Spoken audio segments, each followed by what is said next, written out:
Hello friends, कैसे हैं आप सभी। आज हम लोग बात करेंगे सेकेंड ईयर केमिस्ट्री के सेकेंड ईयर यानी कि ट्वेल्थ केमिस्ट्री के यूनिट 4 रसायन बल गतिकी की बात करेंगे। और इस रसायन बल गतिकी में विगत वर्षों में जो भी फाइनल एग्जाम में क्वेश्चन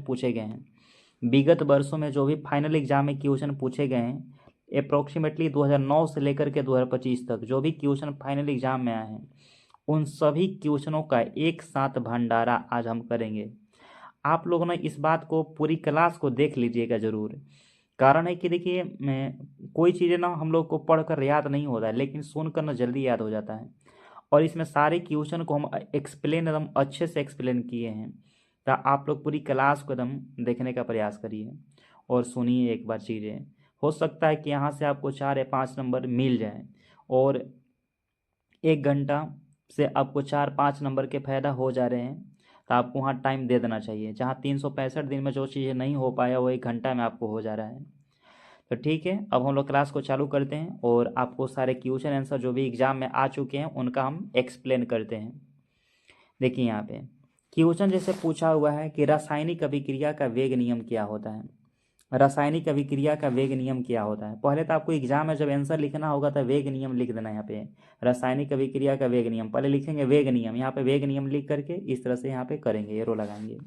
आप चाहे तो डबल पेन का भी यूज कर सकते हैं, सिंगल पेन का भी यूज कर सकते हैं, ठीक है। वेग नियम है क्या, देखिए किसी रासायनिक अभिक्रिया जैसे यहाँ पे कोई ए अभिकारक है, इधर हमारा पी जो है उत्पाद बन रहा है, ये क्या है अभिकारक, जो अभिक्रिया में भाग लेता है अभिकारक, जो बनता है उत्पाद बोलते हैं, ठीक है। यहाँ पे ए अभिकारक है, क्या है ए अभिकारक है, पी क्या है आपका उत्पाद है, पी क्या है उत्पाद है। रासायनिक अभिक्रिया का वेग नियम के बाद किए हम, तो रासायनिक अभिक्रिया का वेग नियम होता है यानी कि रासायनिक अभिक्रिया के वेग नियम, इसे ना आर ले डिनोट, रेट को हम लोग का वेग को हम लोग आर से डिनोट करते हैं। और रासायनिक अभिक्रिया का वेग नियम होता है, यह पहला बात है कि यह अभिकारक के जो है अभिकारक है इसके मोलर सांद्रण पर निर्भर करता है। देखिए यहाँ पे लिख के बताते हैं आपको, जैसे यहाँ पे ए अभिकारक है और ए के पहले इसका सांद्रण यहाँ पे एक्स लिख दिए हैं, और इधर मेरा यहाँ उत्पाद बन रहा है पी बन रहा है, कुछ भी उत्पाद बन रहा है पी बन रहा है। लेकिन रासायनिक अभिक्रिया का जो वेग होता है वह डिपेंड करता है अभिकारक के मोलर सांद्रण पर। एक्स क्या है तो ए का मोलर सांद्रण है, एक एक्स क्या है तो ए का मोलर सांद्रण है। और जब किसी रासायनिक अभिक्रिया के वेग को उसके मोलर सांद्रण के पद में लिख दिया जाता है। मोलर सांद्रण के क्या में लिखा जाता है, पद में लिखा जाता है। मोलर सांद्रण के ना पद में है, तो मोलर सांद्रण के जैसे आर हमारा दर है और इसको हम मोलर सांद्रण के ऐसे पद में लिख रहे हैं, यानी कि आर हो गया दर, और दर सीधा समानुपाती होता है अभिकारक के मोलर सांद्रण के, यानी कि ए के पावर क्या हो गया एक्स, यानी कि इस पद में लिख देंगे। सीधा समानुपाती के साइन हटाएंगे तो नियतांक भी लग जाएगा, के लग जाएगा, यहाँ पे के लग जाएगा, इसके पावर एक्स कर लेंगे लिख देंगे, ठीक ना। इसी को हम लोग कहते हैं रासायनिक अभिक्रिया का वेग नियम कहते हैं। क्या कहते हैं, वेग नियम कहते हैं। फिर से सुनिए, हम बोले कि जब कोई आपके पास अभिकारक है, ठीक है ना, जैसे यहाँ पे एक्स ए हो गया प्लस में यहाँ पे वाई बी हो गया, इधर आपका उत्पाद बन रहा है। तो जब रासायनिक अभिक्रिया को उसके मोलर सांद्रण के पदों में, किस पद में लिखते हैं, मोलर सांद्रण के पद में लिख दिया जाता है, तो उसी को कहते हैं रासायनिक अभिक्रिया का वेग नियम। जैसे रासायनिक अभिक्रिया का वेग यानी कि दर बराबर हो जाएगा, दर सीधा समानुपाती हो जाएगा ए के मोलर सांद्रण एक्स और बी का मोलर सांद्रण है आपके पास यहाँ पे वाई है। तो जब कोई अभिक्रिया को, मतलब कोई भी अभिक्रिया है, ओकरा मोलर सांद्रण के पद में लिख देंगे, मोलर सांद्रण के टर्म में लिख देंगे, तो उसी को कहते हैं अभिक्रिया का वेग नियम कहते हैं। आपको परिभाषा लिख करके ना इसको इस तरह से मेंशन करके लिखना पड़ेगा एग्जाम में, तबे नंबर मिलेगा आपको। कि यहाँ पे दिखाना पड़ेगा कि यह अभिक्रिया है, इधर उत्पाद बन रहा है, इस तरह से हम मोलर सांद्रण के पद में ओकरा लिखे हैं। सीधा समानुपाती के साइन हटा के एक नियतांक यहाँ पे लगा देंगे। यहाँ देखेंगे एक्स वाई जो होता है, जो यहाँ पे मोलर सांद्रण है, एक्स वाई को हम लोग स्टोकियोमेट्रिक गुणांक भी कहते हैं। क्या कहते हैं, स्टोकियोमेट्रिक गुणांक भी कहते हैं। लास्ट बार फिर से सुनिए, दुनिया के कोई अभिक्रिया, जैसे यहाँ पे एक अभिक्रिया लिख दें, जैसे एक्स हो गया, इसका यहाँ पे अभिकारक है, ए का हम लोग को मोलर सांद्रण एक्स है, ठीक है ना। यहाँ हमारा उत्पाद बन रहा है प्रोडक्ट, ठीक ना, कुछ भी बन रहा है, कोई दिक्कत नहीं है। तो जब कोई दुनिया के कोई अभिक्रिया को उसके मोलर सांद्रण के पद में लिख दिया जाता है, मोलर सांद्रण के पद में लिख दिए ना इसको, तो इसी को कहते हैं अभिक्रिया का वेग नियम कहते हैं। क्या कहते हैं? अभिक्रिया का वेग नियम कहते हैं। याद हो गया आप लोगों को? ये बातें एग्जाम में लिखना होगा इस तरह से कि आपका ए अभिकारक है, उसका सांद्रण 1 से, पी उत्पाद है, इस तरह से आपको लिख के दिखाना होगा। सीधा अनुपाती के साइन हटा के यहाँ के लिख देंगे आगे, एक स्टेप बढ़ा के। ठीक है, बात समझ गए? देखिए नेक्स्ट बात है द्रव अनुपाती क्रिया नियम। ये भी क्वेश्चन हम बहुत बार पूछा है, बहुत बार पूछा है कि द्रव अनुपाती क्रिया नियम क्या होता है। लॉ ऑफ मास एक्शन बोलते हैं इंग्लिश में, लॉ ऑफ मास एक्शन। द्रव अनुपाती क्रिया नियम क्या होता है? देखिए यहाँ पे हम कोई अभिक्रिया लिख दिए, जैसे ए कर देते हैं, ठीक ना, छोटा है ना, मोलर सांद्रण है, बी लिख देते हैं, प्लस में सी लिख देते हैं, इधर हमारा उत्पाद बन रहा है। तो अभिक्रिया का द्रव अनुपाती क्रिया नियम कहता है कि जब कोई अभिक्रिया को, एक क्या है आपका अभिक्रिया है, इधर उत्पाद बन रहा है, जब कोई अभिक्रिया को कि हम वेग निकालते हैं, उसका रेट निकालते हैं। द्रव अनुपाती क्रिया नियम कहता है कि जब किसी रासायनिक अभिक्रिया के वेग यानी कि वेग निकाल रहे हैं, उसका रेट निकाल रहे हैं, तो यह मोलर सांद्रण के गुणनफल के, या मोलर सांद्रण के गुणनफल, जैसे ए के मोलर सांद्रण ए है, बी का मोलर सांद्रण क्या है, बी है, सी का मोलर सांद्रण क्या है, सी है, यह मोलर सांद्रण के गुणनफल के बराबर होता है। क्या होता है? बराबर होता है। इसी को कहते हैं द्रव अनुपात। यहाँ के लगा देंगे ना, नियतांक लगा देंगे के, यह मोलर सांद्रण के गुणनफल के बराबर होता है। इसी को कहते हैं द्रव अनुपाती क्रिया नियम कहते हैं। फिर से सुनिए, हम आप लोग को समझा रहे हैं कि जब किसी रासायनिक अभिक्रिया को, ठीक ना, दुनिया के कोई भी रासायनिक अभिक्रिया है, यहाँ पे A1 से इधर बन गया, उत्पाद बन गया, छोटा सा रिएक्शन लेके समझा रहे हैं। तो जब द्रव अनुपाती क्रिया नियम है कि जब किसी रासायनिक अभिक्रिया को मोल, ठीक ना, देखो मोलर सांद्रण के पद में लिख देना वो वेग नियम कहलाएगा। मोलर सांद्रण के पद में लिख देना वेग नियम कहलाएगा। लेकिन द्रव अनुपाती क्रिया नियम कहलाता है कि जब किसी रासायनिक अभिक्रिया के वेग या दर निकालते हैं, तो इसका वेग या दर जो होता है यह मोलर सांद्रण के गुणनफल के, जैसे ए का मोलर सांद्रण क्या हो गया, यहाँ पे x हो गया, ठीक ना, इसके गुणनफल के सीधा क्या होता है, सीधा समानुपाती होता है या बराबर होता है। इसको द्रव अनुपाती क्रिया नियम बोलते हैं। द्रव अनुपाती क्या कहते हैं? क्रिया नियम कहते हैं। जैसे और यहाँ पे अभिकारक होगा तो इसको गुणा में यहाँ पे लिख देंगे, गुणा में बी के पावर यहाँ पे जो भी सांद्रण है वाई का होगा तो वाई लिख देंगे यहाँ पे। तो इस तरह से मोलर सांद्रण के गुणनफल क्या होता है, सीधा समानुपाती में होता है। क्या होता है? सीधा समानुपाती में होगा। और एक्स और वाई जो होता है आपका स्टोइकियोमेट्रिक गुणांक होता है। क्या होता है? स्टोइकियोमेट्रिक गुणांक होता है। अभिक्रिया का औसत वेग क्या है? देखिए एक बात सुनिए, औसत वेग हमेशा, देखिए हर अभिक्रिया का औसत वेग संभव नहीं है, ठीक ना, क्योंकि यह हर समय, मतलब कहने का मतलब है कि हर समय हम अभिक्रिया के जो वेग निकालते हैं, कोई अभिक्रिया का रेट निकाल रहे हैं, वेग निकाल रहे हैं। वेग क्यों निकाला जाता है कि कोई अभिक्रिया कितना स्पीड में हो रहा है, कितना स्पीड में, कितना मतलब कितना जल्दी संपन्न हो रहा है, उसी हम लोग वेग निकालते हैं।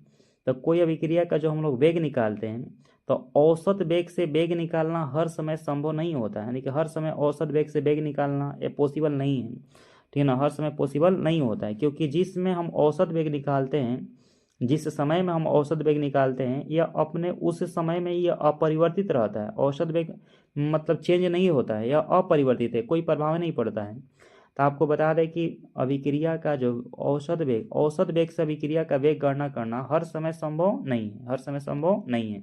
हमको वेग निकालने के लिए ना तथाक्षणिक वेग, इंस्टेंटेनियस रेट का प्रयोग करते हैं।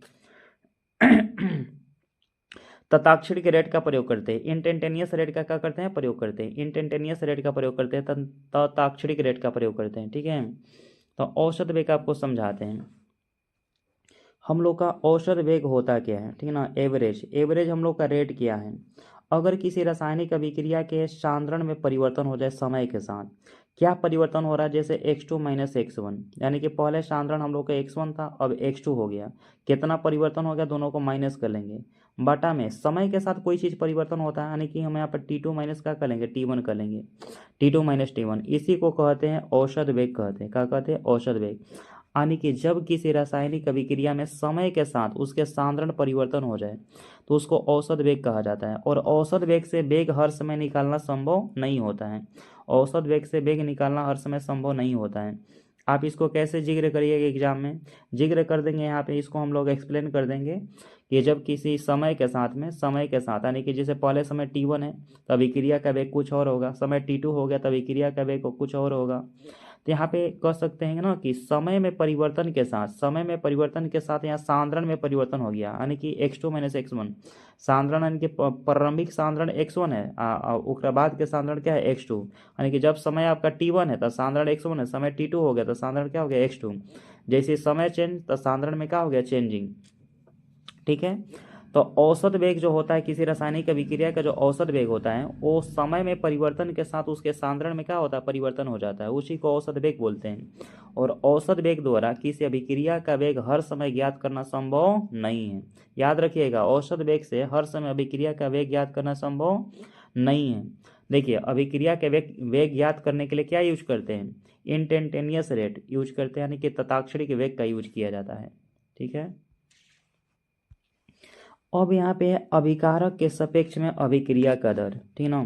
जैसे यहाँ पर लिखते हैं, यहाँ पे जैसे यहाँ पे लिख देते हैं आपको, हम यहाँ पे कर लेते हैं 2a, 2a इधर बन गया उत्पाद बन गया, ए मेरा अभिकारक है, ए आपका क्या है उत्पाद है। अभिकारक के सापेक्ष में दर निकालना है यहाँ पे। जैसे यहाँ पे हम रेट निकालेंगे, ए का निकालेंगे तो ए का सांद्रण कितना 2 है, तो जब अभिक्रिया होता है तो अभिकारक का दर न घटता है। इसके सांद्रण को 1/2 में लगा के रखेंगे, यहाँ 2 है तो यहाँ 1/2 कर लेंगे माइनस में, 3 रहेगा तो 1/3 कर लेंगे माइनस में। यहाँ चेंज हो रहा है हम लोग का दर जो है, अभिकारक जो है ये चेंज होगा, तो डी ए बाटा में क्या करेंगे डी टी करेंगे, क्या करेंगे डी टी। इस तरह से कोई अभिक्रिया आपको दे देगा परीक्षा में, इस तरह से आपको दर निकालना होगा, याद रखिएगा। ऐसा क्वेश्चन में बहुत बार पूछा है, कोई अभिक्रिया दे करके दर, तो अभिकारक का जब दर निकालिएगा तो उसके सांद्रण को ना 1/2 में रखिएगा माइनस करके, क्योंकि अभिक्रिया होता है तो अभिकारक का हम लोग का दर घटता है, उत्पाद का दर क्या होता है बढ़ता है। एक बात और, अगर अभिक्रिया में हम यहाँ पे सांद्रता को जितने ज़्यादा बढ़ाएंगे तो हम लोग के दर उतने ज़्यादा बढ़ेगा, और सांद्रता को कम करेंगे वो हम लोग के दर उतने ज़्यादा होगा कम होगा। यानी कि कोई अभिक्रिया का सांद्रण ज़्यादा होगा तो दर ज़्यादा, और सांद्रण कम होगा तो दर कम। अभिकारक का दर हमेशा होता है नेगेटिव में, क्या होता है नेगेटिव में, और सांद्रण को हमेशा माइनस में करके 1/2 में लिखते हैं। यहाँ सांद्रण ए का 2 है तो माइनस 1/2 कर लिए, और डी ए बटा डी टी, क्योंकि समय के साथ में ए हमारा चेंज हो रहा है, अभिकारक का दर घटता है, उत्पाद का दर क्या होता है बढ़ता है। आ रहा बात समझ में, फिर से सुनिए। अभिकारक के सापेक्ष में अभिक्रिया का दर, जैसे यहाँ पे हम दूसरा अभिक्रिया लेते हैं, जैसे यहाँ पे कर लेते हैं, यहाँ पे 3a कर लिए, चलिए इधर हम उत्पाद बना दिए, अब इसको दर लिखना है हमको, तो दर लिखना होगा तो करेंगे माइनस, अभिकारक का लिख रहे हैं क्योंकि अभिकारक के सापेक्ष में, -1/3 कर लेंगे डी ए बटा में क्या करेंगे डी टी कर लेंगे। और भी इसके साथ में रहता था फिर यहाँ पे लिख देते ठीक ना, फिर यहाँ पे कर लेते कोमा करके, माइनस में कर लेते बटा में उसका सांद्रण लिखते जितना होता, डी वी बटा डी टी कर लेते हैं, क्या कर लेते डी वी बटा डी टी कर लेते, एक होता था -1 ही छोड़ देते हैं। ठीक है, तो अभिकारक के सापेक्ष में कोई का दर निकाले तो अभिकारक के सापेक्ष में दर जो होता है नेगेटिव होता है, क्या होता है नेगेटिव, क्योंकि समय के साथ इसका अभिकारक का दर क्या होता है घटता है, उत्पाद का दर बढ़ता है। देखिए यहाँ पे उत्पाद के सापेक्ष में दर है, अब यहाँ पर उत्पाद के सापेक्ष में दर हो गया, जब उत्पाद के सापेक्ष में दर निकालेंगे तो दर उत्पाद के सापेक्ष में पॉजिटिव होगा, क्या होगा पॉजिटिव। यहाँ पर जैसे उत्पाद का, जैसे उत्पाद में हमारा पी उत्पाद है, समय के साथ बदलेगा तो समय के साथ क्या बदलेगा, तो उत्पाद में वृद्धि होगी, क्या होगी वृद्धि होगी। अभिकारक जितना घटेगा उत्पाद उतना क्या होगा बढ़ेगा, उत्पाद क्या होगा बढ़ेगा। तो आपको ना कोई समीकरण दे करके, कोई समीकरण आपके परीक्षा में कोई समीकरण दे करके, उत्पाद का दे करके, अभिकारक का दे करके, या तो पूरा इक्वेशन का दे करके आपको दर पूछ लेगा। अगर अभिकारक के पूछेगा तो नेगेटिव याद रखिएगा, और उसके सांद्रण को क्या रखेंगे बट्टा में। अब हम लोग उत्पाद का कोई सांद्रण होगा तो उसी तरह से बट्टा में रख लेंगे, बट्टा में कर लेंगे, 1/2 में यहाँ 2 होगा तो 2 कर लेंगे प्लस, लेकिन उत्पाद का दर होगा पॉजिटिव, क्या होगा पॉजिटिव, पॉजिटिव ऐसे लगा के रखेंगे, और अभिकारक का दर का रखेंगे नेगेटिव, का रखेंगे नेगेटिव। ठीक है, देखिए अभिक्रिया की कोटि क्या है, ये भी क्वेश्चन हम बहुत बार एग्जाम में पूछी है कि अभिक्रिया की कोटि क्या होता है। अभिक्रिया की कोटि क्या है बहुत बार पूछा है एग्जाम में, देखिए कोटि समझा देते हैं। अभिक्रिया की जो कोटि होती है, जैसे हम कोई अभिक्रिया का यहाँ पर दर लिख देते हैं, जो अभिक्रिया का दर लिख दिए, ए के पावर हम यहाँ पे एक्स कर लेते हैं, ठीक ना, बी के पावर यहाँ पे ना हम यहाँ पे वाई कर लेते हैं, और सी के पावर यहाँ पे हम जेड कर लेते हैं, जेड कर लेते हैं, यहाँ पे जेड कर लिए इसे। ठीक है, तो यहाँ अभिक्रिया यहाँ पे के लगा दीजिए, नियतांक जो वेग स्थिरांक है क्या है कि आपका वेग स्थिरांक है। तो जब किसी रासायनिक अभिक्रिया का हम जब इस तरह से दर निकाल देते हैं, क्या निकाल देते हैं, उसका रेट निकाल देते हैं, रेट निकाल देते हैं। तो कोटि जो होता है कोटि जो होता है हम लोग को कोटि किसी रासायनिक अभिक्रिया के जो अभिकारक का मोलर सांद्रण है, जैसे ए का सांद्रण x, बी का सांद्रण y, सी का सांद्रण z है, इनके योगफल के बराबर होता है। जो हम लोग का ऑर्डर है, कोटि क्या होता है, ऑर्डर, इंग्लिश में ऑर्डर बोलते हैं। यानी कि ए के सांद्रण x प्लस वाई के सांद्रण बी के सांद्रण y प्लस सी के सांद्रण क्या है, z है, इनके योगफल के बराबर होता है। कोटि जो होता है किसी रासायनिक अभिक्रिया के कोटि अभिकारक के मोलर सांद्रण के योगफल के बराबर होता है। और एक्स वाई जेड को हम लोग क्या कहते हैं भाई सब, स्टोइकियोमेट्रिक गुणांक बोलते हैं। क्या कहते हैं, स्टोइकियोमेट्रिक गुणांक के नाम से इसको जानते हैं। अभिक्रिया की कोटि हमेशा किसी रासायनिक अभिक्रिया के मोलर सांद्रण के योगफल के बराबर है। ए के सांद्रण x, बी के सांद्रण y, सी के सांद्रण z, तीनों को जोड़ लेंगे तो हम लोग का आ जाएगा अभिक्रिया की कोटि आ जाएगी। एक बात और, किसी रासायनिक अभिक्रिया की मिनिमम कोटि 0 होती है, मैक्सिमम कोटि कितना होता है, 3 होता है। कोटि हम लोग का 0 हो सकता है, ठीक है ना, कोटि हम लोग का 0 हो सकता है, यानी कि 0 से लेकर 3 तक कोटि होती है। कोटि हम लोग का भिन्नात्मक भी होता है। क्या होता है कोटि हम लोग का, क्या होता है बाबू, भिन्नात्मक। कोटि हम लोग के भिन्नात्मक भी हो सकती है, भिन्न भी हो सकती है, भिन्नात्मक भी होता है, लेकिन 0 से लेकर 3 तक कोटि होता है। कितना होता है, 0 से लेकर 3 तक होती है, 0 से लेकर 3 तक होती है। एक बात और समझाते हैं, जो रासायनिक अभिक्रिया, जैसे मान के चलिए यहाँ पे कोई दर लिख के बताते हैं कैसे कोटि निकालिएगा, कोटि एग्जाम में निकालने के लिए देता है। जैसे यहाँ पे कर लिए 2a कर लिए, प्लस में यहाँ पे कर लिए, यहाँ पे 2a कर लिए, पहले 2 ही लिखते हैं, यानी कि 3 टाइप के रिएक्शन आपको बताते हैं। जैसे 2a लिख के यहाँ पे कोई उत्पाद बना दिए, अब कहेगा कि इसका कोटि बताइए, तो पहले तो आपको दर लिखना निकालना होगा। दर निकाल लेंगे k इंटू ए के पावर 2, ए के पावर 2। जब ए के पावर 2 है तो कोटि हमारा कितना हो जाएगा, 2 हो जाएगा। अब यहाँ पे 1 कर देंगे तो यहाँ पे पावर 1 आ जाएगा, तो कोटि मेरे क्या आ जाएगा, 1 आ जाएगा, कोटि का आएगा 1, ठीक है ना। जैसे मतलब दूसरा कोई समीकरण देते हैं, दूसरा समीकरण में जैसे यहाँ पे ले लेते हैं, जैसे 2a ले लिए, प्लस में यहाँ पे b ले लिए, इधर मेरा उत्पाद बन गया। अब मेरा कोटि पूछेगा कि कोटि बताइए, तो r बराबर, ठीक ना, k इंटू के क्या है, वेग स्थिरांक। उसके बाद ए के पावर का रखेंगे 2, बी के पावर का रखेंगे हम लोग 1 रखेंगे यहाँ, क्योंकि बी के आगे क्या है, 1 है, ए का सांद्रण क्या है, 2 है। तो अभी बता रहे थे कि कोटि जो होता है अभिकारक के मोलर सांद्रण के योगफल के बराबर। ए का मोलर सांद्रण 2, बी के मोलर सांद्रण 1 है, तो 2 और 1 जोड़ ले तो कोटि कितना आ जाएगा, 3। कोटि कितना आ जाएगा, 3। कोई रासायनिक अभिक्रिया की कोटि मैक्सिमम कितना होती है, 3 होती है, मिनिमम कितना होती है, 0 होती है। देखिए जो रासायनिक अभिक्रिया हम लोग के ना ताप में, यानी कि ताप में होगा, जो रासायनिक अभिक्रिया हमको दाब में होगा, उत्प्रेरक उपस्थिति में होगा, जो रासायनिक अभिक्रिया उत्प्रेरक उपस्थिति में होगा, वैसे रासायनिक अभिक्रिया के जो ऑर्डर होगा क्या होगा, कोटि होगा, वो हम लोग के 0 होता है। क्या होता है, 0। जो रासायनिक अभिक्रिया ताप की उपस्थिति में होगा, दाब की उपस्थिति में होगा, उत्प्रेरक की उपस्थिति में होगा, वैसे अभिक्रिया की जो कोटि होती है क्या होती है, शून्य होती है। क्या होती है, शून्य होती है। जैसे आपको लिख को बताते हैं, जैसे यहाँ पे कोई रासायनिक अभिक्रिया, जैसे H2 है, प्लस में Cl2 है, इधर यहाँ ताप, यहाँ पे H न्यू है, ठीक है ना, H न्यू फोटोन ऊर्जा है, अब बन रहा है 2HCl बन रहा है, हाइड्रोक्लोरिक अम्ल बन रहा है। तो यह अभिक्रिया हमारे ताप की उपस्थिति में हो रहा है। कहेगा कि इसका कोटि बताइए, तो देखिएगा तीर पर जैसे ही कुछ देखिएगा, लाइट लिखा है, दाब लिखा है, प्रकाश लिखा है, तो कोटि डायरेक्ट 0 मार के चल जाइएगा। 1 नंबर आपको आपके मतलब खाते में जमा हो जाएंगे, ठीक है ना।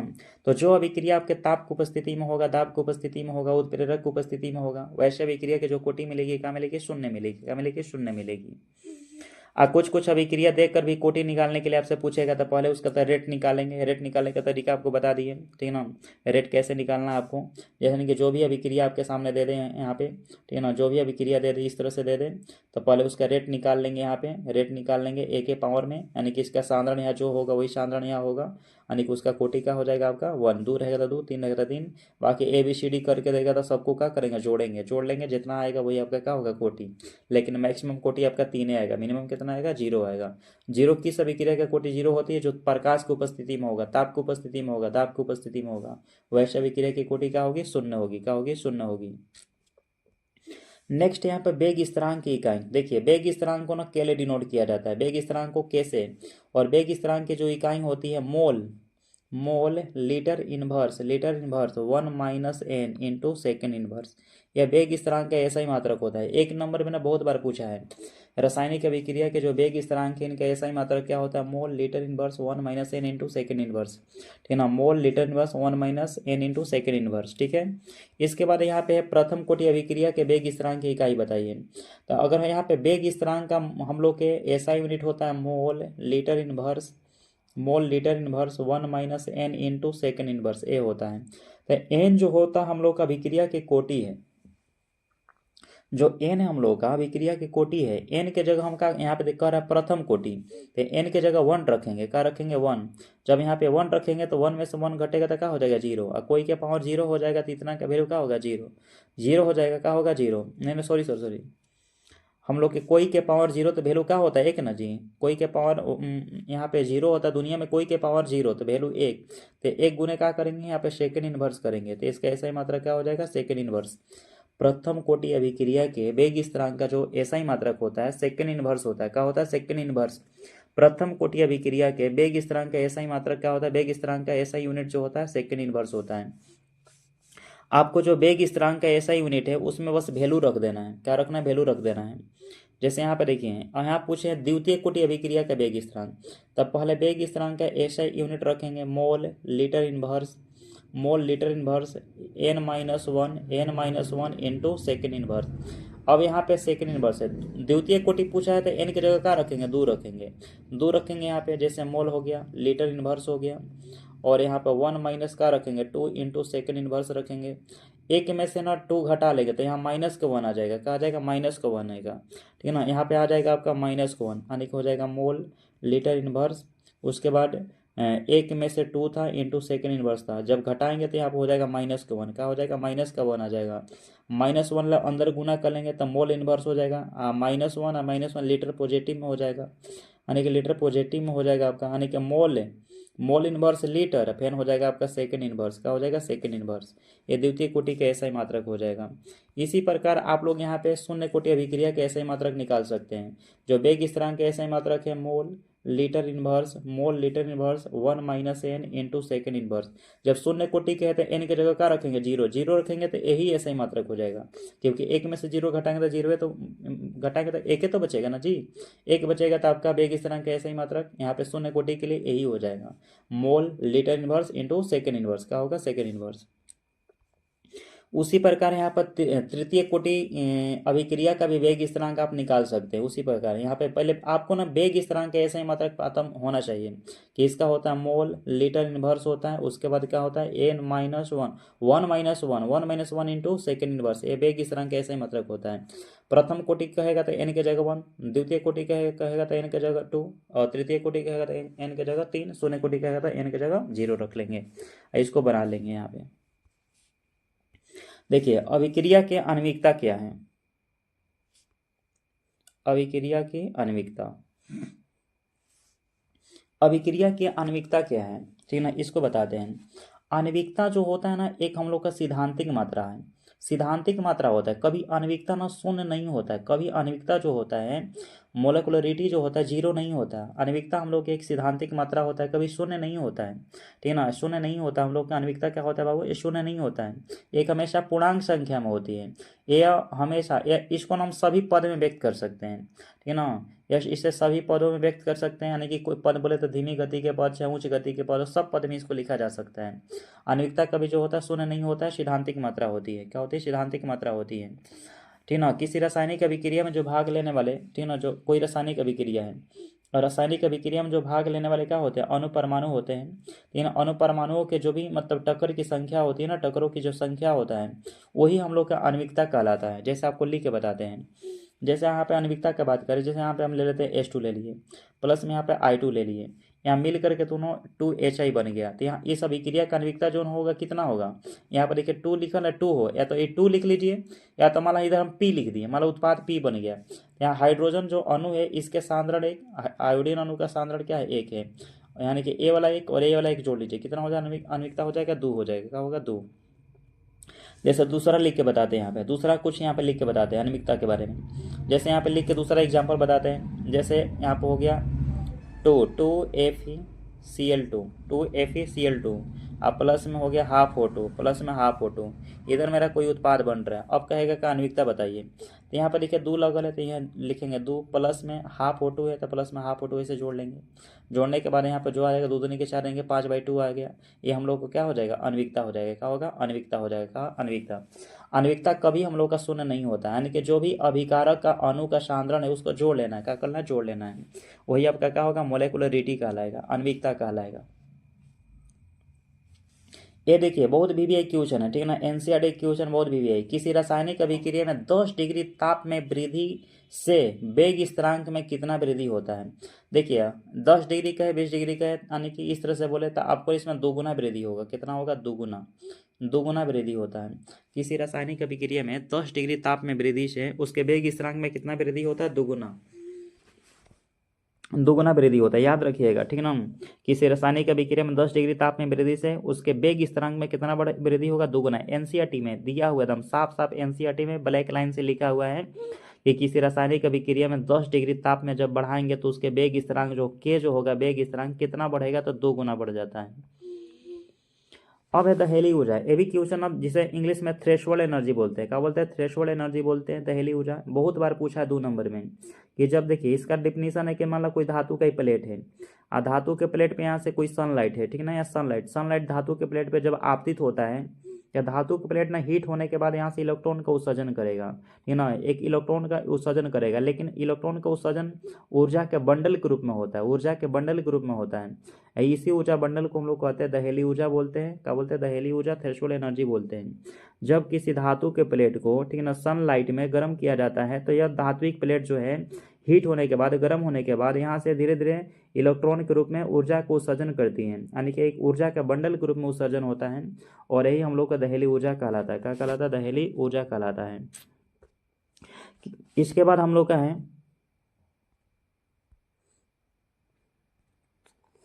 रासायनिक अभिक्रिया के वेग को प्रभावित करने वाले कारक। 5 नंबर में पूछा हुआ क्वेश्चन है। किसी रासायनिक अभिक्रिया के वेग को प्रभावित करने वाले कारक 5 नंबर में आया हुआ क्वेश्चन है। कौन कौन कारक है, पहले तो क्षेत्रफल हो जाएगा, एरिया।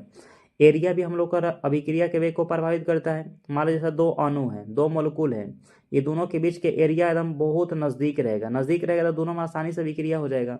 एरिया बहुत दूर दूर हो, बताइए तो एक मोलिक्यूल यहाँ पे रख दें, एक मोलिक्यूल यहाँ पे रख दें, क्या दोनों में अभिक्रिया हो पाएगा, इतनी दूरी पर नहीं हो पाएगा, टक्कर ही नहीं हो पाएगा, अभिक्रिया कहाँ से होगा। तो किसी रासायनिक अभिक्रिया को वेग को प्रभावित करने वाला पहला कारक जो है हम लोग का क्या है, क्षेत्रफल है। पहला कारक जो है एरिया है, क्या है, क्षेत्रफल।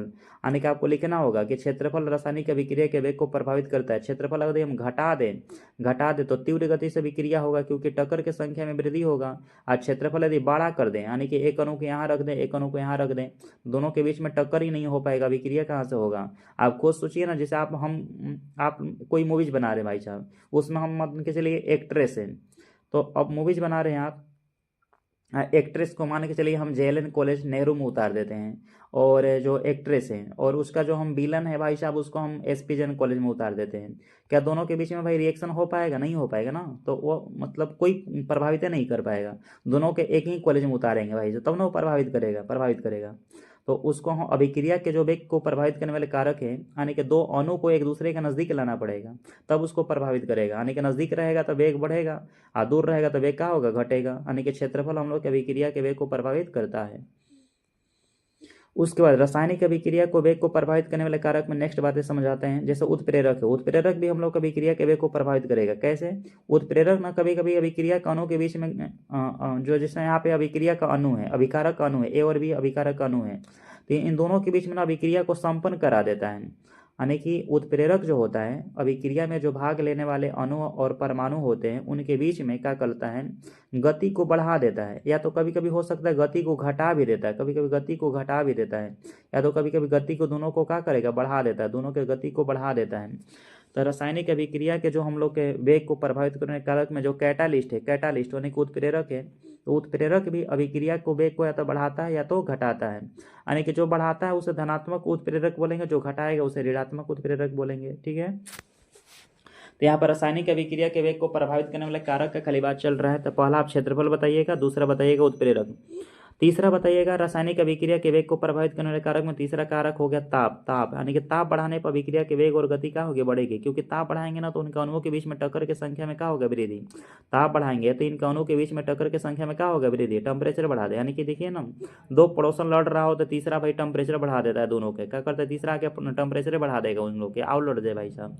हाँ, ये नहीं छोड़ाएगा कि दो लोग भाई साहब थोड़ा सा समझौता कर ले, नहीं है, तीसरा तो सोचेगा भाई साहब और हम थोड़ा मजे ले लेते हैं, भाई लड़ने दो लड़ने दो। तो इस तरह से यानी कि वहाँ टेम्परेचर बढ़ाने का काम करेगा। तो बताइए, टेम्परेचर बढ़ाने पर दो अणुओं के बीच की गति क्या होती है, वृद्धि हो जाती है, क्या होती है, वृद्धि हो जाती है। तो ताप भी हम अभिक्रिया के वेग को क्या करता है, प्रभावित करता है, ठीक है। और यानी कि पहला हो गया क्षेत्रफल, दूसरा हो गया कैटालिस्ट, तीसरा हो गया आपका टेम्परेचर, और चौथा हो जाएगा प्रेशर। प्रेशर कैसे, क्योंकि देखिए दो अणु है एक दूसरे के नज़दीक में रख के अगर यहाँ पे प्रेशर लगाएंगे, दाब लगाएंगे तो एक दूसरे के नज़दीक आएगा, काफ़ी नज़दीक आएगा, और जब काफ़ी नज़दीक आएगा तो टक्कर की संख्या बढ़ेगा, तो बताइए वेग प्रभावित होगा, उसका वेग तो जरूर प्रभावित होगा। भाई टक्कर की संख्या बढ़ेगा तो वेग जल्दी जल्दी होगा। दाब जितने दाब लगाइएगा उतने अणु एक दूसरे के नज़दीक आएगा, दाब नहीं लगाएंगे अणु दूर दूर जाएगा, दूर दूर जाएगा तो बताइए क्या होगा, वेग घटेगा। तो अभिक्रिया के वेग को प्रभावित करने वाले कारक में क्षेत्रफल हो जाएगा, पहला क्षेत्रफल, दूसरा आपका उत्प्रेरक कैटालिस्ट, तीसरा हो जाएगा आपका ताप हो जाएगा, चौथा आपका क्या होगा, दाब हो जाएगा। ये सब अभिक्रिया के वेग को क्या करने वाले, प्रभावित करने वाले कारक हैं। चलिए, ये बहुत विवेक क्वेश्चन है। आणविकता कोटि में क्या अंतर है, आणविकता कोटि में कह रहा क्या अंतर है, देखिए यहाँ पे देखिए, पहले बताते हैं। आणविकता जो है हम लोग का, आणविकता कभी शून्य नहीं होता है, लेकिन कोटि हम लोग का शून्य हो जाता है। शून्य कोटि का विक्रिया है जो प्रकाश में, ताप में, दाब में होती है विक्रिया, वो शून्य कोटि का विक्रिया होती है। लेकिन आणविकता कुछ में हो जाए, प्रकाश में हो, ताप में हो, दाब में हो, उत्प्रेरक में हो, लेकिन कभी शून्य नहीं होता है, ठीक है ना। पहला अंतर तो ये हो गया। आणविकता हम लोग का सिद्धांतिक मात्रा हो गया, दूसरा अंतर। आणविकता क्या होता है, सिद्धांतिक मात्रा, जबकि कोटि हम लोग का प्रायोगिक मात्रा होता है। कोटि क्या होता है, एक प्रायोगिक मात्रा है, प्रायोगिक मात्रा होता है। और प्लस में कोटि हम लोग ना, कोटि जो होता है या भिन्नात्मक हो सकती है, कोटि भिन्नात्मक हो सकता है, लेकिन हम लोग का आणविकता जो होता है पूर्णांक में आता है। किस में आएगा, पूर्णांक, एक इंटीजर नंबर में आएगा, या इंटीजर नंबर। आणविकता जो होगा एक पूर्णांक में होगा, इंटीजर नंबर में, जबकि कोटि हम लोग का क्या होगा, या हम लोग का भिन्नात्मक हो सकती, क्या होती है, भिन्नात्मक हो सकती है। यहाँ पे थोड़ा बात करें, यहाँ आणविकता जो होता है ना, जो अभिकारक भाग लेते हैं अभिक्रिया में, अभिकारक भाग लेते हैं, ये अभिकारक के अणुओं की संख्या को जोड़ लेते हैं यहाँ पे, वो आणविकता हो गया। क्या होता है, आणविकता होता है, ठीक है ना। इनके टक्कर की संख्या जोड़ लेते हैं कि बी के अणु कितना टकरा रहा है, एक अणु कितना टकरा रहा है, ए बी के अणु, जैसे यहाँ पे लिख के बताते हैं। जैसे यहाँ पे 2A लिख दिए, प्लस में यहाँ 3B लिख दिए। यहाँ पे देख रहे हैं ना कि ए का 2 अणु टकरा रहा है, बी का 3 अणु टकरा रहा है, तो दोनों को जोड़ लेंगे, आणविकता इसका 5 हो जाएगा, क्या होगा, 5। लेकिन कोटि ऐसा नहीं है ना, कोटि मैक्सिमम हम लोग का 3 होता है, मिनिमम कितना होता है, 0 होता है। क्या होता है, मिनिमम 0 होता है। तो ऐसे लिख सकते हैं, आणविकता कुछ भी हो सकती है, लेकिन हम लोग का कोटि जो है आपका 0 से 3 तक होगा। कोटि जो होगा 0 से कितना होगा, 3 तक होता है। तो ये दोनों में क्या है, अंतर है, क्या है आपका अंतर है। चलिए, एक और अंतर है यहाँ पे, वेग स्थिरांक और अभिक्रिया के वेग में क्या अंतर होता है। ये भी क्वेश्चन अब पूछा हुआ है, वेग स्थिरांक अभिक्रिया के वेग में अंतर क्या है। जो क्वेश्चन एग्जाम में पूछा है उसी क्वेश्चन को देखिए हम एक्सप्लेन कर रहे हैं। अधिकांशतः आपके एग्जाम में ना पूछा हुआ क्वेश्चन ही रिपीटेड करता है, इसीलिए बार बार हम आप लोग को ये बातें रिपीट कर रहे हैं। वेग स्थिरांक, देखिए वेग स्थिरांक आपको बता दें, यह तापमान पर निर्भर करता है। वेग स्थिरांक टेम्परेचर पर बदल जाएगा आपका, लेकिन यहाँ पे हम अभिक्रिया का जो वेग है यह तापमान पर डिपेंडेंट नहीं है। जो रेट जो होता है टेम्परेचर पर डिपेंडेंट नहीं है, क्योंकि अभिक्रिया के वेग को ना मोलर सांद्रण के पद में लिखते हैं, इसको सांद्रण के पद पर डिपेंड है, टेम्परेचर पर कोई डिपेंड नहीं है। लेकिन हम लोग अभिक्रिया का जो वेग स्थिरांक है ताप पर डिपेंड होता है। लेकिन अभिक्रिया का भी पीछे वेग बता रहे हैं, अभिक्रिया के जो वेग होता है इसे जब कोई अभिक्रिया को मोलर सांद्रण के पद में लिख देते हैं, मोलर सांद्रण के पद में लिख देते हैं, वो अभिक्रिया के क्या होता है, वेग होता है। क्या होता है, अभिक्रिया का वेग नियम होता है, लेकिन इसे ताप के फॉर्म में लिखा जाता है, यानी कि ताप पर डिपेंड होता है वेग स्थिरांक। अगला डिफरेंस आपको बताते हैं, अगला डिफरेंस बताते हैं वेग स्थिरांक। जो वेग स्थिरांक होता है एक समानुपाती स्थिरांक है, एक जो हम लोग एक समानुपाती स्थिरांक है, जो अभिक्रिया के क्या बोलते हैं इसे ना, वेग स्थिरांक को एक समानुपातिक स्थिरांक होता है, जबकि ए जो होता है इसे हम लोग इसे अभिक्रिया के जो वेग होता है इसे मोलर सांद्रण के पद में लिखा जाता है, मोलर सांद्रण में परिवर्तन पद में लिखा जाता है। और यहाँ पे बोल दें इसका जो एसआई मात्रक होता है, यह अभिकारक है, वेग स्थिरांक का ऐसा ही मात्रक होता है, अभिकारक के कोटि पर निर्भर करता है, अभिकारक के कोटि पर निर्भर करेगा। जबकि इसका ऐसा ही मात्रक जो होता है अभिक्रिया के जो वेग का ऐसा ही मात्रक होता है, याद रखिएगा, mole, mole litre inverse into second inverse होता है, mole litre inverse into second inverse होता है, यानी कि इसका ऐसा ही मात्रक नहीं बदलेगा, वेग स्थिरांक का ऐसा ही मात्रक नहीं बदलता है। सॉरी, एक सेकेंड, अभिक्रिया का वेग का ऐसा ही मात्रक नहीं बदलता है, इसका होता है mole litre inverse into second inverse. इसका ऐसा ही मात्रक का होता है mole litre inverse into into 1 - n into second inverse, यानी कि कोटि के अनुसार बदलते रहेगा। जब शून्य कोटि के होगा तो वेग स्थिरांक का ऐसा ही मात्रक कुछ और होगा, द्वितीय कोटि का होगा तो वेग स्थिरांक कुछ और होगा, यानी कि इसकी ऐसा ही मात्रक बदलती रहती है, लेकिन इसका फिक्स रहता है। ठीक है। हाँ, संघटवाद आवृत्ति ये भी बहुत बढ़िया क्वेश्चन है। संघट कोलिजन थ्योरी किसे कहते हैं? देखिए, जैसे अभिकारक के अणुओं के बीच में, जैसे यहाँ पे ए और बी अभिकारक है, इनका अणुओं के बीच में प्रति सेकंड होने वाली टक्कर की संख्या को बोलते हैं कोलिजन फ्रीक्वेंसी बोलते हैं, संघटवाद आवृत्ति बोलते हैं। अभिकारक यानी कि किसी रासायनिक अभिक्रिया में अभिकारक के अणु के बीच में होने वाली टक्कर की संख्या को संघटवाद आवृत्ति बोलते हैं।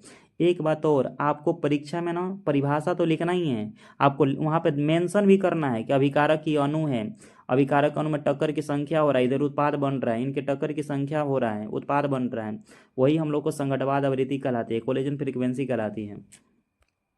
जो संघटवाद आवृत्ति होता है यानी कि संघटवाद आवृत्ति है किसी रासायनिक अभिक्रिया में प्रति सेकंड, किसी रासायनिक अभिक्रिया में प्रति सेकंड इनमें होने वाले टक्करों की संख्या को कहते हैं कोलिजन फ्रीक्वेंसी कहते हैं।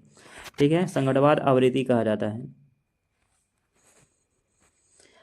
प्रथम कोटि अभिक्रिया के वेग स्थिरांक बताइए, प्रथम कोटि अभिक्रिया के जो वेग स्थिरांक का वैल्यू कितना होता है? ये तो इसे सिद्ध करने के लिए एग्जाम में देगा, ऐसे हम सेकंड लेक्चर लेके आएंगे आप लोग को इस चैप्टर का, और उसमें हम प्रूफ करने वाला बातें बताएंगे। प्रथम कोटि अभिक्रिया के जो वेग स्थिरांक होता है 2.303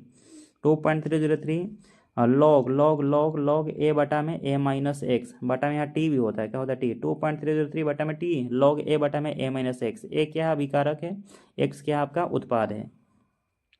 ये प्रथम कोटि अभिक्रिया का वेग स्थिरांक है। ये आपको एग्जाम में प्रूफ करने के लिए देगा, क्या करेगा 5 नंबर में प्रूफ करने के लिए देता है आपको। हम ना नेक्स्ट लेक्चर में इसका मतलब हम प्रूफ करके दिखाएंगे आप लोगों को। प्रथम कोटि अभिक्रिया का अर्धयुकाल यानी कि हाफ टाइम बराबर कितना होता है, ये भी प्रूफ करने के लिए एग्जाम में देगा 2 नंबर में 0.693 बटा में क्या होता है के, 0.693 बटा में के, ये भी प्रूफ करने के लिए देगा। और इसको भी हम नेक्स्ट लेक्चर में प्रूफ करेंगे, नेक्स्ट लेक्चर में क्या करेंगे प्रूफ करेंगे आप लोग के सामने। उसके बाद यहाँ पे शून्य कोटि अभिक्रिया का वेग स्थिरांक, इसको भी प्रूव करने के लिए देगा एग्जाम में आपको। शून्य कोटि अभिक्रिया का वेग स्थिरांक जो होता है यानी कि A0 माइनस AT बटा में क्या होता है टी होता है, A0 माइनस AT बटा में टी होता है। इसको प्रूव करने के लिए देगा 5 नंबर में, क्या करेगा प्रूव करने के लिए देगा 5 नंबर में शून्य कोटि अभिक्रिया का वेग स्थिरांक को याद भी रखिए, ठीक ना। 1 नंबर में पूछ सकता है, इसे प्रूव करने के लिए देगा। नेक्स्ट लेक्चर में इसको भी प्रूव करेंगे हम। यहाँ पे शून्य कोटि अभिक्रिया का अर्धयुकाल है, शून्य कोटि अभिक्रिया का जो अर्धयुकाल है ये 2 नंबर में पूछता है। A0 बटा में क्या होता है 2K होता है, A0 बटा में क्या होता है 2K होता है।